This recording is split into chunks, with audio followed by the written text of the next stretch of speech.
The glamour division in thoroughbred racing is the 3-year-old division, and it has lived up in 2014 to expectations. Byron trying to set expectations for a run in the Breeders' Cup Classic.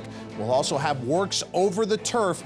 Beautiful conditions in Arcadia, California, as the 31st running of the Breeders' Cup is fast upon us.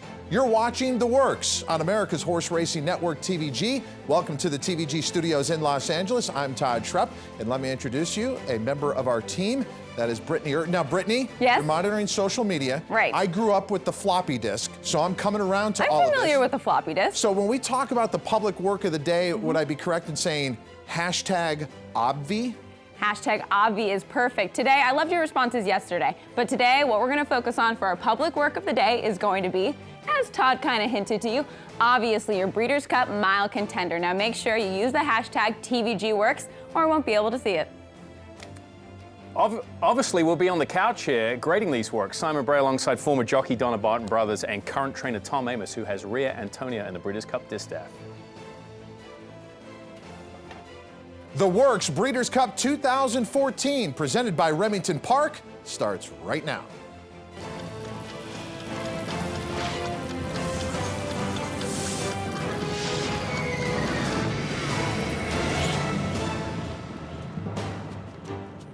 Let's get right into the action here on The Works. This happening moments ago. Byron out on the main track at Santa Anita. Yeah, this is him working in company with stablemate American Pride, a 3-year-old colt who's 2 for 4 lifetime. American Pride in front, Byron on the outside. A difference from the work that we saw last week. Remember, we saw him in front trying to simulate his race day experience. Today, they're getting him to sit off his workmate. Yeah, and it looks like they've just started at a very, very moderate pace. They broke off, I'd say, just before the 5/8 pole, and they really haven't kicked it into gear yet. I think they're just looking to get a nice stretch in his legs. And again, they have him in front because that's where they plan to be for the Classic. So Byron on the outside there, Donna, and I agree with you. They're going very easy, and you know, Byron is typically a horse that is on the front end in his races. He's a one-dimensional horse, as a matter of fact. He needs the lead to run his best race, but here, very relaxed. I like that. He's controllable. He's responding to the rider's commands, turning for home, him on the outside, making the lead here, and look at the hands of the rider, doing absolutely nothing on this horse as he coasts home. Yeah, Tom, sorry, I misspoke. That was him on the lane second this time. They had him in front for his last work. This time they mixed it up a little bit, Simon. Yeah, made it a little different this time, and he draws away to beat his work by about a couple of lengths there. We're watching this for the final time. Let's check in with our correspondent on site at Santa Anita, Joaquin Jaime. What's the final time, Joaquin? Clocker Donald Harris got Byron breaking off in 12, got his quarter in 24, 3 furlongs in 36, 5/8, 59 and 2, 6 furlong gallop out for Byron, 112 and 3. What to make of that final time? Those splits were legitimate. He was picking off 12s the whole way around there and quickened up the last 1/8 of a mile. Well, 12 is the magic number. When you're working in racehorse time, anytime you're going 8s and 12s, that is legitimate 1/8 of a mile. He did seem to slow down a little bit at the end based on the time of that work, if that is correct. But you know, you pass your workmate, you lose a little bit of interest. He wasn't being asked. I'm comfortable with it. Yeah, and I thought he looked like he was going in 13. So for him to be doing that easily, I thought was really impressive. I'm still not convinced he wants a 1.25 miles. Right. But I love the way he worked this morning. So we're all impressed. Quick grades on the fly, Tom. Give it a B. Did nothing wrong. Donna? A. A. I'll give it a B+, Todd. Candy Boy is a 3-year-old that's not getting as much attention going to the Breeders' Cup Classic, but maybe he should. Remember at the beginning of the year when he won the Bob Lewis at Santa Anita, there was talk that this could be one of your favorites for the Kentucky Derby. Hasn't played out that way. He's a long shot in the Classic. This is Candy Boy going 7 furlongs over the main track yesterday at Santa Anita. Yeah, he sits just off his workmate here. He does have a workmate in front of him, and this is a colt that's really been knocking heads with the best 3-year-olds all year long. He had one poor performance, a trouble trip in the Kentucky Derby. You can see there he's got a shadow roll on. He's got that tongue tie, that white strap to keep the tongue down over the bit, and here he's approaching his workmate. Yeah, look, this is what I like about Candy Boy's work. Number one, it's going to be at a legitimate distance. Number two, it's in company. And thirdly, we're going to see him asked and how he responds. Donna, when he is asked, called upon in this work, he really quickens. I love this work. I love how Candy Boy is coming into our race. He hasn't won since February, but if you're looking a long shot in the Breeders' Cup Classic, I think this work suggests that Candy Boy might be your boy. Yeah, Tom, I think this is definitely a sleeper for the Classic. You can tell from the way he works in here that he's a legitimate 1.25 mile horse, and the one time he got a chance to go 1.25 miles was in the Derby, a race in which he was annihilated going into the first turn. But here's what you talked about. I mean, this horse is going 7 furlongs in this work, and the way he's finishing up couldn't be any better. Disposes of his workmate, who, by the way, was a horse called Candy Anniversary, just won a maiden claim at maiden 30, but he does everything right. You've seen the rider twice open the reins down the lane. That is telling Candy's Boy, I want a response from you. He gets it, and he gallops out strongly. Guys, this is an A for me. Donna? A for me. I'm going to give him a B+. 125 flat the final time, a good 7/8 work, and a consensus pick here from the couch. A long shot worth paying attention to based on those comments Jelani Grant aboard Candy Boy. Then there is Prayer for Relief. 0 for 8 on the year. Was supposed to go in the Jockey Club Gold Cup, as we mentioned, but had to be a late scratch there. This is Prayer for Relief, working 4 furlongs yesterday at Santa Anita. Tammy Fox up.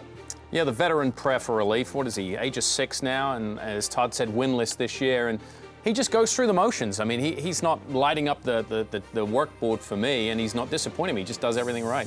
This is a 6-year-old who's been racing since he was 2, though. So at this point, he is going to go through the motions, and that's what we expect to see from this veteran. But you know what? It's hard to believe for me that Ahmed Zayat's Zayat Racing Stable has never even run first, second, or third in 20 attempts at the Breeders' Cup. I'm not sure this horse is going to change that stat, but American Pharoah might. I think it just shows that winning the Breeders' Cup in any division is very, very difficult to do. Talking about this work specifically with Prayer for Relief, it is a total contrast from Candy Boy. A maintenance work here by himself, as opposed to what we just saw with Candy Boy. But it does go well, Donna. I think you'll agree. Yeah. And everything is right. Yeah, I gave this work a B+. I thought the work was good. I gave him a B. B for me as well. Tammy Fox aboard there. The final time for for Prayer for Relief, 47-2. Yesterday, you watched it live on TVG. California Chrome with his final work before going to the Breeders' Cup Classic. They wanted to time the work in 5 furlongs, but there was also the 6 furlong gallop out here. California Chrome with Victor Espinosa aboard at Los Alamitos yesterday. Yeah, this is a carbon copy of some of the works we saw in the spring from California Chrome. In fact, he might be, grown a little bit and carrying a little more flesh. He's working on a quiet racetrack, way off the rail, and doing seemingly everything perfectly. So we talked about this yesterday.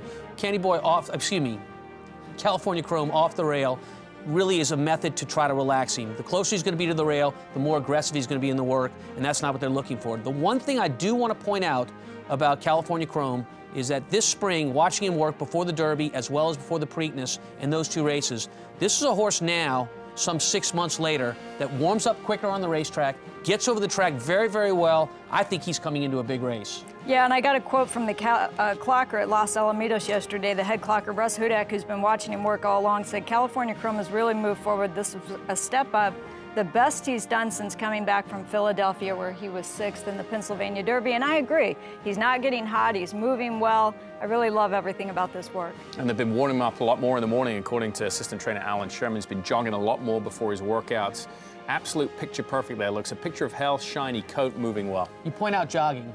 So jogging for racehorses before any kind of exercise at all is like you or I stretching before we go for a run. And that's important when you're trying to get that horse loose before he does any major work. 5 furlongs, 59-3, and we like the work. I give that horse an A. Tonalist also worked yesterday. Of course, Jockey Club Gold Cup winner, and this was a much different type of work. He was the winner of the Belmont. We've just seen the winner of the Kentucky Derby and the Preakness, and a different type of horse. He won't be as flashy in his work. He doesn't have that speed and that quickness. He kind of just lengthens his stride, but boy, does he look good physically. He does. His weight's good, his color's good. Those are great health signs, the things you want to look for in the paddock if you're at the Breeders' Cup or watching on TV. When you get this kind of look from a racehorse, that is a very positive sign, and you're getting that from Tonalist here. Now listen, guys, he's a horse that won the Belmont, 1.5 miles. In this race coming up 1.25 miles, he's going to be a comfort behind her that's going to try and pick up the pieces, and that's the way he works here. Slowly but surely, getting into stride, looks good doing it, but you can just tell by the way he moves that he's not going to be the kind of horse that's going to challenge early. He's going to look for his stamina to be the ticket to win the race. I graded this work at B- yesterday, but I watched it again, and specifically I watched the gallop out and how he pulled up after the work. I had the luxury of watching another 2 minutes. And I love the way he galloped out. I love the way he came back with good energy after the work. So I've upgraded the work to a B+ because I think this is exactly what they were looking for at this time of year. So if you were my teacher and you gave me a grade, I could come the next day and say, hey, look, I think the grade should be better, and maybe you would change it. Absolutely. I like that kind of teaching. I'm fair and I'm unbiased. I didn't have many of those. And open to comment as well. Tonalist, of course, most of his success coming at Belmont. Be interesting to see how he handles the tighter turns at Santa Anita for a big horse. And he won't have a workout over the Santa Anita racetrack prior to the big day next Saturday. A lot of positive news for the Breeders' Cup Classic division. You're up to date on the works. Let's look at a very different division, a mile on the turf. And we go back to our public work of the day with Brittany Erd. Thank you, Todd. Obviously, we're going to be focusing on obviously. He had a workout yesterday with Joe Talamo aboard for the Phil D'Amato barn. But we want to hear what you guys have to say. If you weren't able to see the work in person, we also have it on our YouTube channel, which would be TVG Network. And we're also going to be showing it a little bit later and get what our analysts have to say about it. But again, we want to know what you have to say. So make sure you give us a letter grade along with a little bit of an analysis. And you must use the hashtag TVGWorks. Absolutely put that in there. So make sure to get involved with that because I want to hear what you have to say. And some of those comments that you'll be receiving may be based on the comments you're about to hear. So let's go back to Simon, Donna, and Tom to talk about the work for obviously 5 furlongs on the turf yesterday. Joe Talamo aboard. If you want an example or an instructional video of a very good workhorse, this is it, obviously. Because he's got a high, I hate to use that cliche, a high cruising speed. He's running in his 3rd Breeders' Cup mile this year, but this is a horse that's very aggressive in the afternoons. He's a speed horse, and he does everything on his own. And you know, he's bullet worked 3 out of his last 5 works, including this one. In fact, this work was a full 2nd and 2/5 faster than the next fastest work at the distance. He was the best of 10 this day, but this is the way you want to see it done. Yeah, I agree with that. Let's talk about what makes this work special, you guys. First of all, let's go to the equipment. He's wearing a shadow roll. That's no big deal here. That's the equipment this horse runs in. But look how wide he is in the turf course. He's working around the dogs. They're protecting the inner part of the racetrack for the races themselves. Obviously comes to the wire with plenty of horse. The rider's hands are perfectly still, ears waiting for a command. This work is brilliant. Nothing, I mean, there's nothing more to say about it other than this is a carbon copy of what you would like any horse to do going into a race. Gallops out strong, huge stride. This is an A. Absolute standout work, I thought. I mean, a tremendous ease. This horse worked 58-2, and that's another thing. You look at the work, you don't think he's working in 58, and then they flash up the time there, and it kind of knocks you off your feet. I gave him an A+. I'm still not convinced he can win this race. He was 5th in it last year. He was 3rd in it the year before that. I'm not so sure he can win it. Yeah, I think the problem for him is going to be the European contingent. He's the best of the West, and maybe the domestic horses with Wisdan out, but he's up against it with the Euros coming in. Obviously, the fastest work of the day yesterday, going 5 furlongs on the turf at Santa Anita out of 10 who worked the distance. Tom's tribute, we're going to go back to October 19th. Keep in mind, he does have a workout scheduled today. Unfortunately, it's going to fall outside of the time parameters of our show, but this is 1 week ago. Tom's tribute, working 6 furlongs on the turf. Georgie Alvarez up.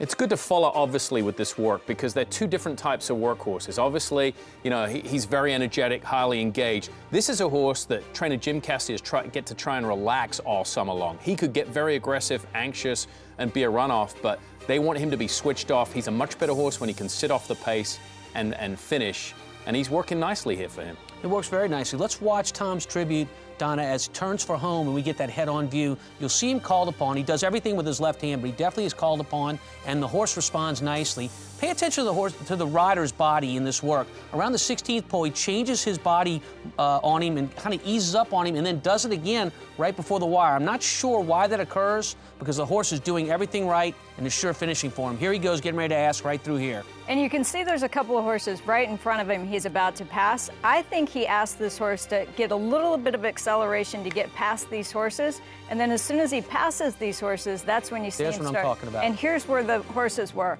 And that's where he starts to ease up. I think it was just sort of a situation where he decided to capitalize on what was in front of him. Yeah, 3/4 in 1:14. And plus, they don't want to get him worked up. I think they just want to get him around there safely, cool, calm, and collected. Tom's tribute, working for trainer Jim Cassidy. You see the grades there on the screen. Okay, let's go to Kygun next. He's pre-entered in the Breeders' Cup Mile and the Turf Sprint. He's cross-entered, actually.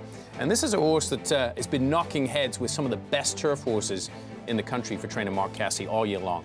He's a horse who's also still looking for his first Grade 1 win, and while I think this is a decent move, it was the 5th best of 10 at the distance, so it's sort of, you know, an average move on the turf that day. I'm still thinking he's up against it a bit in the mile. You know, an average work, agreed. But what does he want from this horse in this work? When you watch the rider's hands and you look at how the horse is traveling, it's designed to be an average work in terms of time. Good work. He's never asked for anything in the work, but is very willing down the lane through here. Yeah, absolutely. I mean, they're not looking for him to go really fast. I'm just not convinced he can go as fast as he's going to need to go in the mile, but I love the way he moves through this. You know, he gets his leads properly when he's supposed to get them. I like the rider's body language, and I like the horse's ears pricked You forward. gotta love the horse's ears. Yeah. I mean, look, the ears are what the horse takes a command from the rider from, from the rider's hands, and this horse is waiting for the rider to let him run. And let's be honest, as I said, this horse has had a busy campaign. He's faced some of the best horses, turf horses in the country, from 1.5 miles all the way back down to 1 mile. So, you know, you're looking to see how he's held up condition-wise, and he looks great coming through the lane there for trainer Mark Cassidy. How would you guys grade this workout? I gave it a B. I gave it a B as well. B's across the board. A minute flat there, or a minute and 2/5, 5 furlongs at Santa Anita. Grand Arch has been facing the best in the division. As a matter of fact, Grand Arch is coming off a second-place finish in the Shadwell Turf Mile to the horse who would have been your favorite in this race if not for an injury putting in the sidelines. That's Wise Dan. This is a look at Grand Arch at Keeneland on Saturday morning, going 5 furlongs on the main track, preparing for a turf race on the main track. Julien Leperoux aboard. Yeah, we've been seeing turf horses working on the turf, but Grand Arch working on the main track here. And he's on the outside. He's the horse on the outside. He's working with a stablemate called Classic Brewers. Only started once, finished 4th. So, you know, he's got some weak competition there, but they're just trying to get him around there, and he's traveling sweetly through the turn. Look, this is another horse looking for his first Grade 1 win, but as Todd alluded to, he came out of a really tough race last time where he was second, but he's had 17 starts. He's only been worse than third one time, but he's a true turf horse, so I did not expect to see a good work from him on the dirt. You're actually going to see him get a little discombobulated with his leads here in a few strides. And at the end, as you see him come out after this, I love the work just because he did a lot better on the dirt than I anticipated. He did, and that's him on the outside with the white face. It's coming to the wire in front, never asked, waiting for a command, all good. Why work on the dirt if you're running on the turf? Sometimes you take a horse and you put him on his preferred surface, which would be turf in this case, and they can do too much too close to the race because that's what they like. So sometimes working on the dirt is a better way to go with a horse that's going to run on the grass as you get close to a race. Grades on the screen. You see in there 2 A's and a B from Tom. A minute and 2/5 for Grand Arch. Nice work. I was pretty impressed with that. I was as well. I really thought he did everything right. Yeah, I sure didn't expect to see him work that well on the dirt. Usually he's either on synthetic or on turf. Only one other dirt work on his past performances. Yeah, but yet again, Todd, unfortunately, the Europeans are going to be tough in that division when they show up. Simon Bray bringing out his maroon passport. You're in America now, my friend. Although I do want to point out the strength of the Keeneland Fall Meet.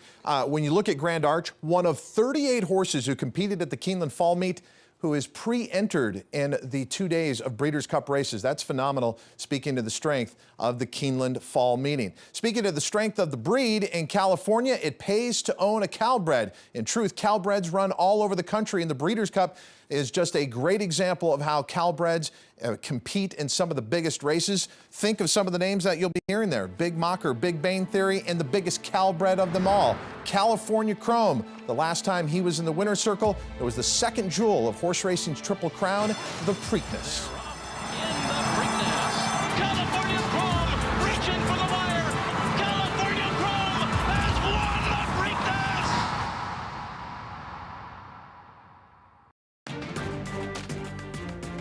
The resume for California Chrome, very impressive. 8 wins from 14 lifetime starts, over $3.5 million in earnings. But it was the run that he had in the spring through 5 weeks of the Triple Crown in which he will be best remembered, taking the Kentucky Derby and the Preakness. And then our hearts were broken in the Belmont as Tonalist beat him. But look at how the year has played out. The 3-year-olds have proven to be the stronger of the division, and California Chrome has a lot on the line after that loss in the Belmont Stakes, his comeback race after a layoff in the Pennsylvania Derby, which he didn't run clearly his best race.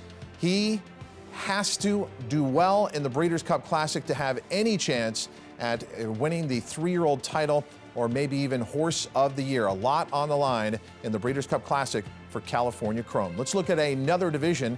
Always seems to be wide open each and every year. It's the Breeders' Cup Sprint. Here are your pre-entries for the Breeders' Cup Sprint, which will be on Saturday, November 1st. We were talking about the California-bred Big Mocker trying to rebound out of his poor performance in the Pat O'Brien. Let's turn our attention to Fast Anna. This is a horse that was second in the King's Bishop for Kathy Ritvo, and then they made an equipment change the next time out as they took the blinkers off, and this horse was defeated as a heavy favorite in the Gallant Bob. But as I'm watching this workout, I'm seeing blinkers.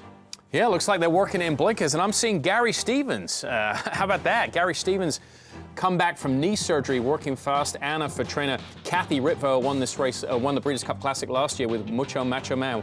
What to expect with the blinkers off last time out, Tom, and now they put them on for the work? Do you think they're going to put them back on for the race? I don't think there's any question about it, unless they're unhappy with today's work, which to this point, Donna, it looks very, very good. Fast Anna, lightly raced 3-year-old, only had 4 starts to this point and is moving very good. Yeah, even though Fast Anna was second last time in that Grade 3 Gallant Bob, he was a beaten favorite, and maybe they feel like he didn't run his race with the blinkers off. It's good to see Gary Stevens back in the saddle. I predict he picks up more than just the one mount he has so far before it's all said and done. But I like the way this horse is moving under him very easily. Gary's asking him now for a little bit, and Fast Anna is responding. I believe he's responding as well. A little bit off the rail. I give the work a B because he does everything right, and I give Gary Stevens an A. He looks great in the saddle. I was going to say the same thing. I echo those grades. B for the horse, A for the rider. Ditto. Gary Stevens, another comeback. He's had more comebacks than Lazarus, Todd. That was the line that Durkin used with DeHaas, I think. It was one of the more memorable race calls in Breeders' Cup history, and Kathy Ritvo has one of the more memorable wins as becoming the first female trainer to win the Breeders' Cup Classic with Mucho Macho Man, and now she's back in a very different division with Fast Anna. Okay, we have obviously notes that we work off of here, and I was looking down and I saw in the Breeders' Cup Sprint we're going to talk about Saludos Amigos. I had to pause there because didn't Saludos Amigos just win yesterday the Bold Ruler at Belmont Park? This horse is coming to the Breeders' Cup? Yeah, he certainly is. Off of this performance, David Jacobson really talking highly of this horse. That's him on the outside, white silks with the green cap. Had all kinds of trouble to overcome and won nicely going away. Right, we only got to see a little bit of it. Turning for home, stuck behind horses, nowhere to go, but trouble at the start as well. This horse actually gets shuffled back to last. When the opening occurs, which I guess is around horses, what a finish. Yeah, it was a great finish, and you know what? The horse won easily. But was it an easy race? I don't think it was an easy race. And for him to come back in a week off of that race, I guess he'll look and see how he is over the next couple of days. But he is committed right now to coming back for the Breeders' Cup Sprint. Scheduled to get on a flight tomorrow. He made the calls. What to make of the cutback from 7 to 6, Tom? That's kind of that's a good point. It's been the dreaded curse of the Breeders' Cup Right. Sprint. You remember years ago the Vosper used to be run at 7/8, and those horses didn't do well that came from the Vosper. So you're watching a horse that closes against a pace, and he's going to have an eighth of a mile less to run at than the 7/8 he ran in just the other day. That's going to be a little bit more difficult. But the Breeders' Cup Sprint has always been very, very fast early. Quarters in 21 and change, halves in 44 and change. It's going to set up well for him. Yeah, he'll have more pace in front of him. Kind of interesting move, Todd, for David Jacobson, a man who doesn't like to ship west very often. That he's very bullish about coming here with Saludos Amigos just off that week's rest. Interesting runner. Well, and normally you have stats on the Bold Ruler as a prep for the Breeders' Cup Sprint, but this is really, truly uncharted territory. Let's go back to something familiar. It is our public work of the day with Brittany Urton. Thank you, Todd. So we did get to hear from our analysts, and they were very high on Obviously's work today. I'm getting an influx of responses from all of you, and I have to say they're kind of all over the board here. So let's start with Castle KB, who says Obviously gets a B+ for his work, well within himself in preparation for the contentious Breeders' Cup Mile. JML Racing Stable says, Obviously fluid and effortless. Looks to be carrying a lot of flesh. He always seems to be a very consistent horse. A. Okay, consistent, I would say.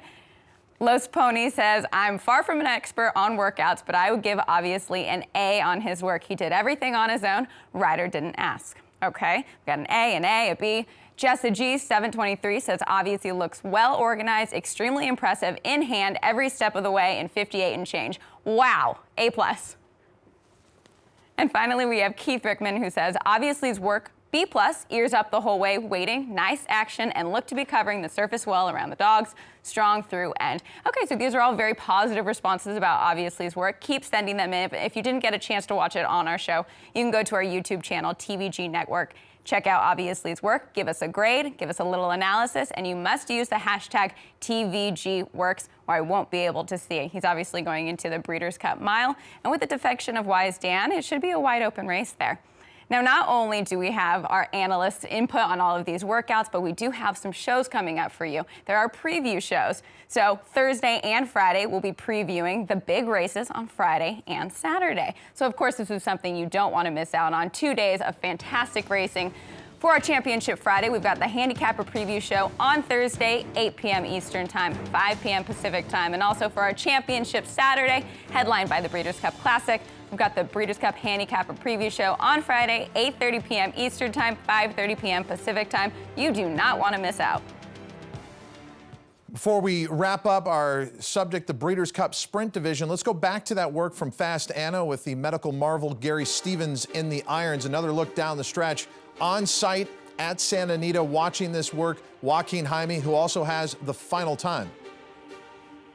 Yeah, Todd, he started off in 22-1, 3 furlongs, 33-1, 5 furlongs, 56-4, got him on a double gallop out, 110-1, 126-4 for 7/8.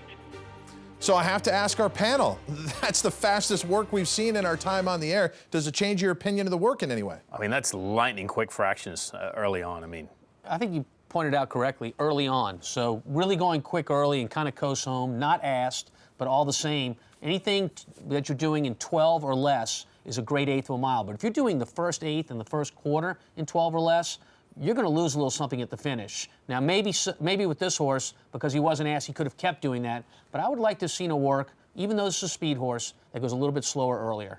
This horse has had 3 bullet works besides this one that's going to be a bullet since August, so he is a good workhorse, but that seemed a little fast for me when you're talking, you're just a little over a week out right now before his race. I think that was a little too fast. so would you adjust the grade now? Looking at the work and now having the final time, would you downgrade that work a little bit? No, I'm going to leave it the same. The reason why is because Gary never asked anything of the horse, so perhaps the horse just got a little, disinterested in the work. Now, if Gary had asked upon him and that was the final time and it showed an obvious slowing at the end, that would change my grade. But no, it doesn't. I still give Gary an A because I love him. But yeah, lightning workout. I mean, it's going to be interesting to see what this does just a week out ahead of the big race, the Breeders' Cup Sprint. Maybe this horse maybe left a little on the track this morning, Todd. We'll find out next weekend. Tom loves Gary too. We want to thank Castleton Lions for their support of the works. In fact, they're standing Gio Ponte, who was a brilliant champion throughout his career. 3 Eclipse Awards, 7 Grade 1 wins, brilliantly consistent, consistently brilliant. That's Gio Ponte standing at Castleton Lions. We'll be back with more of the works on TVG after this.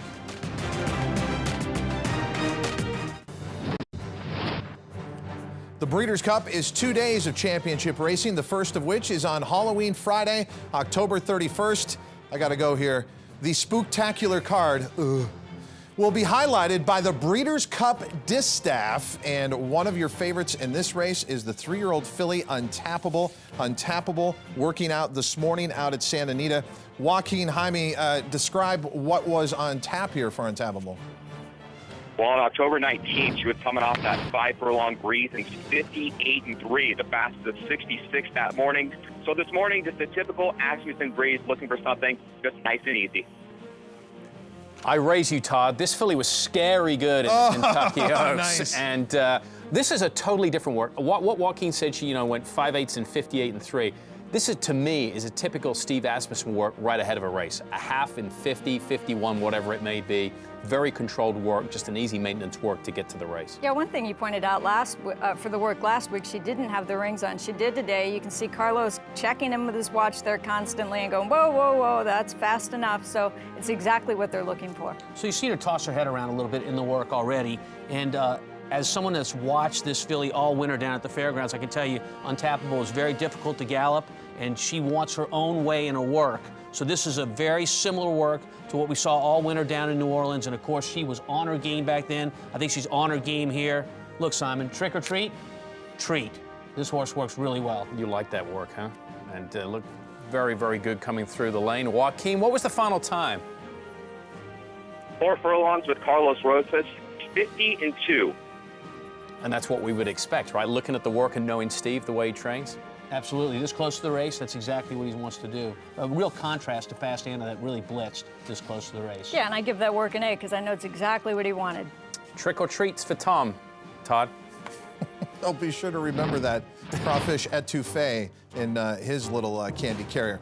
Tis Midnight was second to Beholder in the Zenyatta last time out. Significant because had Beholder gone in this race, she probably would have been the favorite overall. This is Tis Midnight working on Saturday morning at Santa Anita very early, going 5 furlongs with Martin Garcia aboard. Remember we saw the work on 1019 that we didn't like that much. A little lackluster, lackadaisical. This was the one yesterday, and it looked the same starting off to me, although the final time much better here, 59 flat. Yeah, so it's now or never for Tis Midnight because the last work wasn't good. And this is her last opportunity to get it right before she goes into a race, and any trainer wants a horse going to the race the right way and working well. I thought Tis Midnight was a little bit more aggressive from the pole, which is good because I did not think she was in her previous work. But let's watch this finish here and make a decision on whether she gets going down the lane. Donna, I've seen this work before we did the show. I don't think she does that. Yeah, this is a fast work. I mean, 59 flat, but she doesn't come home like a horse who's gone in 59 flat. She starts out like a horse who's doing something even faster than that, and as you're alluding to, slows down through the stretch. So while it was a better work than last week, I still don't love it. I gave this work a C-. The only thing, on reflection, I've had time to sleep on this. This just may be a filly that is not a great workhorse, despite what her running style says. She's up on the lead, because most of Bob Baffert's horses can go around there in 59 in a stranglehold. And I looked through her workout pattern dating back to the middle of the summer. You know, she's working in 49 and change. Maybe she's just not a good workhorse. So a trainer that usually puts him in company, particularly when you want something out of him, you've had a chance to look at 2 works leading into the Breeders' Cup, getting into his mind a little bit. If I'm that trainer, I'm thinking, I need something to make me confident about her when she runs. These 2 works don't do it for me. Yeah, it's surprising he doesn't work this filly in company like he does with so many of his other horses, but he's a great trainer, and I'm not questioning why. It's just surprising. Yeah, again, as Tom pointed out yesterday, this is a snapshot out of a 3-year career of a filly like this. We're just watching. So, grades. Tom, you went with a D there, right? I did. Okay, let's take a look at Valiant Amelia. This is an interesting runner for trainer Gary Mandela. She comes into the Breeders' Cup Distaff by winning a win-in-your-own race down in Peru, the Cesar del Rio Grade 3 in her last start. She's been with Gary Mandela in his barn since August. She's on the outside wearing the white shadow roll, the rider with the blue vest there, white sleeves. And I like this work because I'm looking for a filly that's come from a different part of the world to come to the United States to see how she's adjusted. And she fits in perfectly here, training with a workmate. Yeah, you can tell that the rider is looking at his watch at every single pole, so she's doing exactly what the rider is asking her to do. I think this is a decent work. I'm not sure that it convinces me that she's a real contender for the distaff, but I think that this is exactly what they're looking for, and you can see the jockey on board Valiant Amelia is sitting comfortably and confident with what he's got. Sitting comfortably, Donna, and asked mildly to pick it up, which she does. Grudgingly kind of moves away from her stablemate, and a very good gallop out. It's hard to judge form from a different country, in this case Peru, but to me, this is a filly that stamina is going to be important for. Look for her to come from well off the pace and try to use that stamina to finish up on the end. I like the work. It's hard to knock the work from a perspective of looking at it. We just don't know how good she is. Exactly. All right, grades there. Did you guys give a grade? I gave a B. B. Don, a B, and a B for me as well. B's on the set. Now, the Peruvian bred getting high marks leading in the Breeders' Cup Distaff going to be a huge price. Yesterday, Ron Palucci of Luch Racing made a very exciting announcement on the show. A chance for you to join him at the Breeders' Cup as he sends out Ria Antonia in the Distaff. Not just that, you get the full experience in this contest put together by Luch Racing. You need to send your email to luchracingstables@gmail.com, and it's a simple question. Respond to why do you deserve to win a trip to the 2014 Breeders' Cup. The prize includes airfare, hotel, 2 seats at Ron Palucci's table in the Front Runner restaurant. You're going to go down to the paddock when Ria Antonia will be there with the rest of the field for the Breeders' Cup Distaff. Again, this put together by Luch Racing Stable. We thank Mr. P for his sponsorship of our show, but we had a question for him. What happens to Ria Antonia after the Distaff? After the race, Ria is going to go to the Fasig-Tipton sale November 3rd, where 3 Chimneys will put her up for sale for us. Based on how she does in the Distaff, we'll determine what price she goes for. If she does run well, I'm hoping that they won't pay the price and we can bring her back. All right, so Tom, you're very casual about this, especially since you might have a big horse leaving your barn. Simon, you're very casual. What's going on here? It's the Ron Palucci look. Okay, all right, now I see what you It's got all there. engrossing. Yeah. Tom, first of all, coming into the race, are you happy with where Rhea Antonia is right now? I am. She had a very nice work. I got a good grade from Donna, which is very important in that work, as well as Simon. So she's doing what we want her to do. Quite frankly, Rhea is a horse that has earned a right to be in this race. She ran very good in the Spinster, but when you're handicapping, you're probably putting her in that division of one that deserves to be in the race, but maybe is not the horse you're looking to bet on. I beg to differ with that, though, because she's really coming into her own. We put blinkers on her last time, and we're hopeful that we step up here and run a very good race. Real quick, Tom, the most important part of her work to me is the day after. How does she come out of it, and what are the travel plans to get her from here? So she looks great, and she was back on the track this morning, as a matter of fact. She'll be here Tuesday afternoon. She'll spend a couple of days on the track here at Santa Anita, one where she'll school in the paddock and probably do a little gate schooling as well, get a little feel for the track. We know she likes it. She's a defending champ from the juvenile fillies division of last year, and then we run on Friday. Good luck, and if you win, I guess you'll all be laid out like this, probably, right? Well, it's apparent that TVG has a lot of tools for you to win at the Breeders' Cup, and the toolkit is one of the best for giving you the inside information you need to have 2 days, winning days, at the Breeders' Cup, but it's only available to TVG account holders, the TVG Breeders' Cup Toolkit. No longer are we in the age of floppy disks, Todd. Now you can keep up with all of the latest going on with TVG by following us on social media. Like us on Facebook, TVG Network. Follow us on Twitter at TVG. And during the work show, use hashtag TVGWorks to get involved with the public work of the day. More coming of the works on TVG right after this.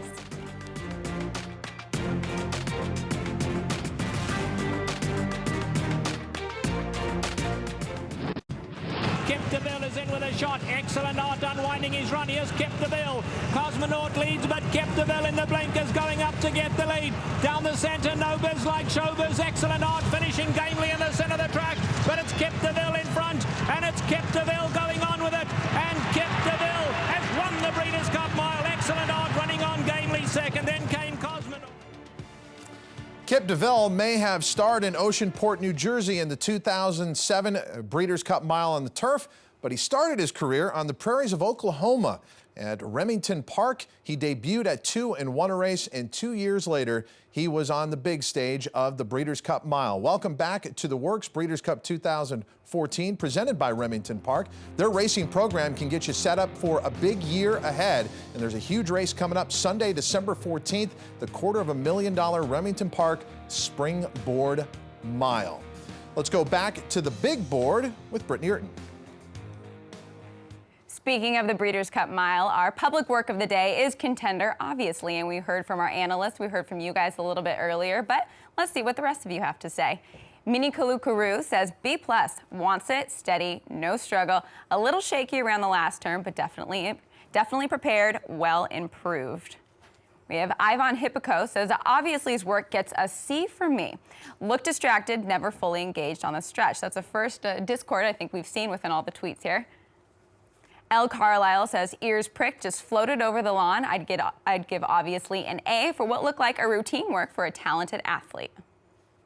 We also have Jeff Rucker who says, obviously his work was solid. Most impressive part was gallop out. I would give A on the work. He looks like a real threat.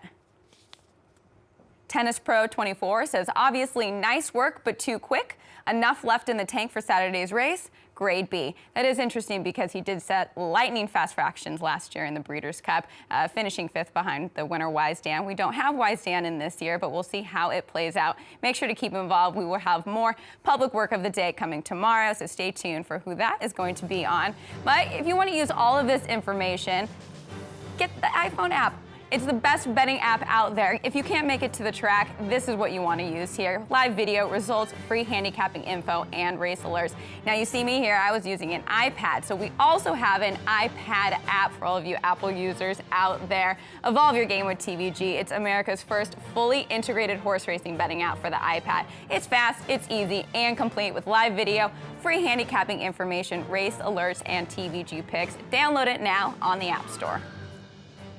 From the mile turf to the mile on the dirt. Let's take a look at the pre-entries. Big Bane Theory, a California bred in there. This will be on Friday, the first day of the Breeders' Cup. Fed Biz in here, Golden Ticket, and your defending champion, Golden Sense. Let's talk about a horse who is a serious challenge to Golden Sense this year. That is Fed Biz. After all, if Shared Belief is going to be the favorite in the Breeders' Cup Classic, why not like the horse that was second to him in the Awesome Again last time out, Fed Biz? This is a look at the work Saturday morning at Santa Anita, going 4 furlongs with Martin Garcia aboard. He's working in company with Declassify, a 4-year-old colt who's a Grade 1 winner of the Triple Bend. Declassify on the inside, Fed Biz on the outside. A half in 46-4 the final time. And I thought this was another great work. He just sits off a very talented workmate here, and they finish up together. Yeah, this was a carbon copy of the work that we'd seen from the week before. He's doing it very easily. If I'm going to be a little bit picky, it looked to me when he turns for home that he got a little bit hot, a little lathered on his neck. It was a cool morning. I'd rather not see that, but that's really just finding something minor to pick on. I gave him a B+. I thought it was a good work, Donna. Look how quiet the rider's hands are on Fed Biz and how down low they are, almost against the saddle, not being asked at all, definitely into the work and wanting to challenge his workmate. I like the way they finished up here. I gave this horse a B as well. Fed Biz coming into this race in good order, a 6-time winner. Let's get right to Tapiture, guys. This was earlier this morning. Tapiture for trainer Steve Asmussen and the Winchell Thoroughbred, second behind Bayern in the Pennsylvania Derby last time out. They elect not to go to the classic distance. They're cutting back to a mile. And again, this was this morning. Another typical Steve Asmussen work. We've got the rings on there. You see that equipment from the reins back down that's attached through the horse's front legs to the girth. Steve Asmussen's horses always work in those. And a horse, as we're watching it for the first time, breaking off nice and easy. He is breaking off nice and easy. I will say this, we've gotten to watch this horse work once before. I liked his action better starting off in his last work than what I'm seeing starting off here. He's starting to level off now and get his stride going, but I thought his stride was better early in the work last time we saw it. Tom, as a jockey, that's something I've learned to ignore, but I noticed the same thing you noticed in the beginning of the work. He is striding out nicely now, though. You can see Carlos looking at his watch, obviously getting the time he's wanting, stick still in his back pocket. So this is the kind of move that they're looking for, but I agree with you on the beginning part of the work. Let's play a game real quick. Guess the time before we go to Joaquin. Tom? Well, knowing that it's Asmussen, I'm going to say between 50 and 51. Donna? I would say, yeah, 50 and 2. I'm going to go with 50 and 3/5. Joaquin, what's the final time? Started off his quarter 24-4, 4 furlongs, 48-4. Wow. Wow, that's surprising. I mean, we were way off there by 2 seconds. Again, does that underscore what I've been talking about? You look at a work, you look at, watch the horse working, and then you're surprised by the final time? I think it underscores how quick the racetrack is. To me, if he's going that fast, the racetrack is really, really quick. Let's watch the race this afternoon and see the times are quick as well. Yeah, and that's a good input from a trainer who knows that when horses are going that fast early on, and you don't expect for them to be going that fast, that the track is fast. But I also thought the move looked a little bit better given how fast it was. Yeah, I would agree with you. I might give a little upgrade knowing the time now on the back end, Todd. Let's turn our attention to Golden Ticket for the Breeders' Cup Dirt Mile. Just a minor win this year. That was the left bank at Belmont Park, which is a 1-turn mile. Different configuration at Santa Anita, as they'll be going 2 turns. And it was at Santa Anita on Saturday morning that Golden Ticket worked 5 furlongs under jockey Brice Blanc.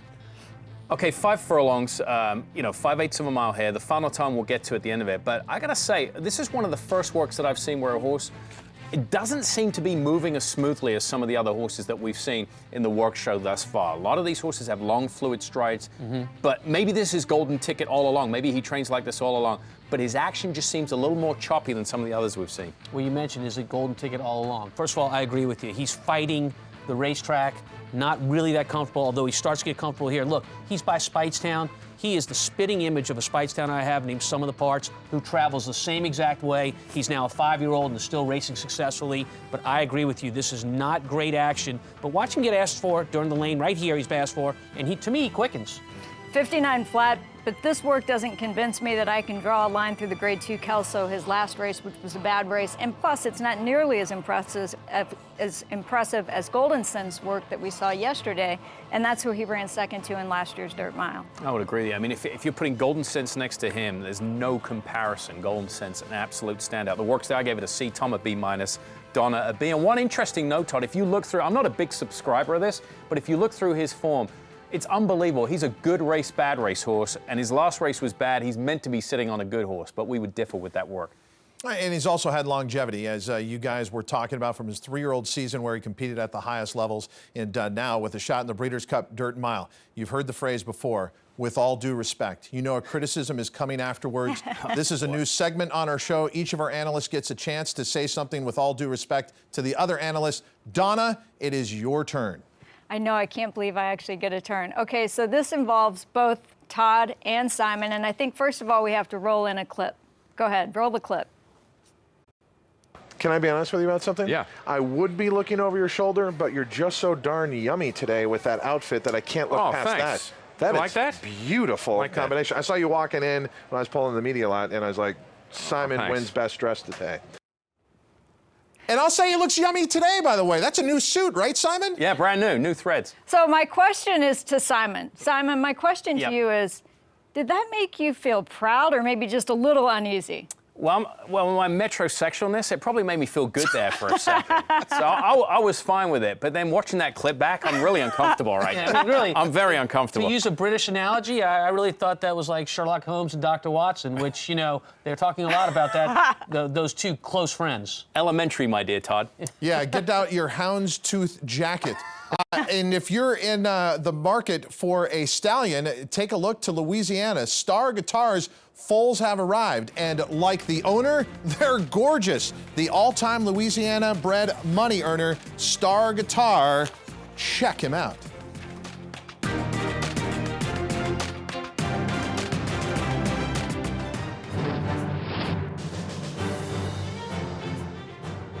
There is just one Breeders' Cup Work Show presented by Remington Park remaining. It is Monday, October 27th. We invite you to join us once again at 11 a.m. Eastern Time, 8 a.m. Pacific Time. Yesterday, Simon Bray told us about world bragging rights, where some of the horses are coming globally to the Breeders' Cup. But what about domestically, Simon? Well, let's take a look at the horses that are based outside of the state of California. And the main state that headlines the group is New York, with 51 pre-entries. They are absolutely loaded, those horses coming in from New York. They're headlined by Toneless, winner of the Belmont Jockey Club Gold Cup. We've also got Palace, the rags to riches story. Remember, claimed for $20,000, has made $1.3 million in earnings. And Close Hatches, second in the distaff last year. She will try and go one better for trainer Bill Mott and Juddmonte Farm. She's going to be taking on Untappable. Untappable, of course, winner of the Kentucky Oaks. She, by the way, is one of 35 pre-entries from the state of Kentucky. That also includes Rhea Antonia. For owner Luch Racing, want to thank them for their sponsorship, by the way, who's going to be taking on the two fillies I just mentioned. Also coming out of Kentucky is Undrafted for Denver Bronco wide receiver Wes Welker. He'll be trying to take down the Breeders' Cup Turf Sprint. Mr. Z will be looking to give Dwayne Lucas his 6th win in the Breeders' Cup Juvenile. That's remarkable. He's got 19 Breeders' Cups wins in total. The state of Florida is represented by 3 pre-entries. Of course, the best of those, Fast Anna, the 3-year-old colt for Frank Carl Calabrese out of that great mare, Dreaming of Anna. As far as the rest goes, the rest of the states comprise of 17 pre-entries in total. The best of those highlighted by Main Sequence. He's 3 for 3. He's got a great chance in the Breeders' Cup Turf. He represents Maryland and trainer Graham Motion. Simon, we did confirm during the break that metrosexualness is not a word, but it should be. Here's a look at the grades for today. You guys covered a lot of horses, a lot of positives, but Tiz Midnight still hasn't kind of broken through with a good grade. And again, we will have a recap on all of our analysis throughout the week coming up with our final show on Monday. Tom, what was your favorite work today? Oh, it had to be Candy Boy. I mean, here's a horse that went a legitimate distance in the work, went in company, was called upon down the lane, finished up well, galloped out well. I think he's a real sleeper in the Classic. And here's a look back at Candy Boy. I definitely believe this is a horse for a course, as you mentioned. Last win was over the winter at Santa Anita, but that was when the Kentucky Derby Trail was just getting started. He took the Bob Lewis. If his work isn't the best work today, then it might have been Simon in that last piece, because that was really good, impressive by Simon. But getting back to the work itself, Candy Boy looked great. I did want to mention Joaquin Jaime has been on site for us at Santa Anita, giving us workout times. That is courtesy of our official TVG clocker, Don Harris. Make sure you check out the winner's card. Again, they have a workout report available, and that's at casetherace.com. Also, Donna Barton Brothers giving new meaning to Sun's out, guns out. I mean, I know what I was thinking as I was watching you over there and everyone else at home. What is the workout that gives you those fabulous arms? What's going on there? How do you do that? Do tell. Well, so be a jockey for about 12 years and then just hit the gym every now and then after that. That's yeah, it. as you can see, it is a lot of work. And You have the height to be a jockey. I definitely don't have the weight, that's for sure. Okay, so when you look back at the works today, who impressed you the most? I like California Chrome. You know, this is a horse who's getting right at exactly the right time. There were a couple of months in between his break in the Pennsylvania Derby where he didn't look like we'd ever see the California Chrome who won the Derby again. This work looks like the horse who won the Kentucky Derby, and maybe even a little better. At their best, Shared Belief, California Chrome, if they run the race, no trouble, who's the better horse? At 1.25 miles? Seriously? I know, do we have to do this already? No, well, I mean, how can you say Shared Belief can't win? He's 7 for 7. Well, no, that's right. Right? So I can't say that he can't win the race. He is a small horse. You put them next to each other, California Chrome's going to win the beauty contest, but right now, Shared Belief wins on paper.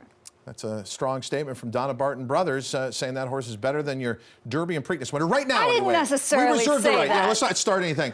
Simon, you seemed really geeked up about, obviously, in the mile turf. Yeah, I was. I thought that was a tremendous workout. Look, this is the work show, so I'm grading works. I'm not handicapping these horses at this juncture for these races, but if you want to see a textbook A++ workout, this is it from a horse called Obviously.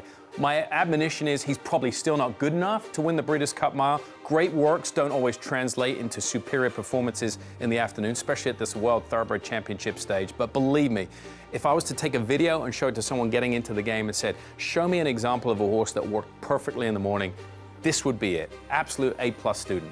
And it fits his running style because he's a quick horse on the lead. Obviously, could get back to form after that disappointing effort in the Del Mar Mile last time out. There's only one place to play the Breeders' Cup. That's with TVG at TVG.com. Especially, look at what we're offering with Shared Belief. This could be one of your shortest price favorites over the 2 days in the Breeders' Cup Classic. Shared Belief is going to be a solid favorite, yet we're giving you 5-2 guaranteed advance wagering through our mobile platforms. Check it all out at TVG.com. B-Town. Yes. Public work of the day. You've had some good ones. Golden Sense, obviously. Yep. What do you have on Monday? Well, I'm really excited for this one because this is one of my favorite up-and-coming horses. If I give you guys a little clue here, do you think you'll be able to guess? No tail. No tail? Oh, yeah. No Who's tail. No tail? American Pharaoh. Yes, exactly. Oh, that's right. No tail. Okay. I had a little interview with Bob Baffer once, and he said, I like to call him No Tail, because as you can see, he has absolutely no tail. So we're really excited about having American Pharaoh as our public work of the day for tomorrow, who's working out in just minutes, I believe. And what's your handle on Twitter if people want to follow you? At Brittany Urton. Okay, Very simple. at Todd TVG on Twitter. Donna, how do they follow you on Twitter? At Donna B. Brothers. And Simon, how do they follow you? At Simon TVG. And Tom, how do Tom? they What's follow your you? handle? What's your handle? Oh, yeah. Don't call, don't ask. He's still using a flip phone. Yeah. Tom Amoss, he's an analog man in a digital world. They do a wonderful job. We hope you've enjoyed the works. We have another show coming up on Monday. My thanks to director Jerry Hollis as well as producer Kevin Grigsby, and the entire works team has been planted all over Southern California and around the country, bringing you the latest leading up to the Breeders' Cup. I'm Todd Schrupp. Until next time, may all your workouts be bullets.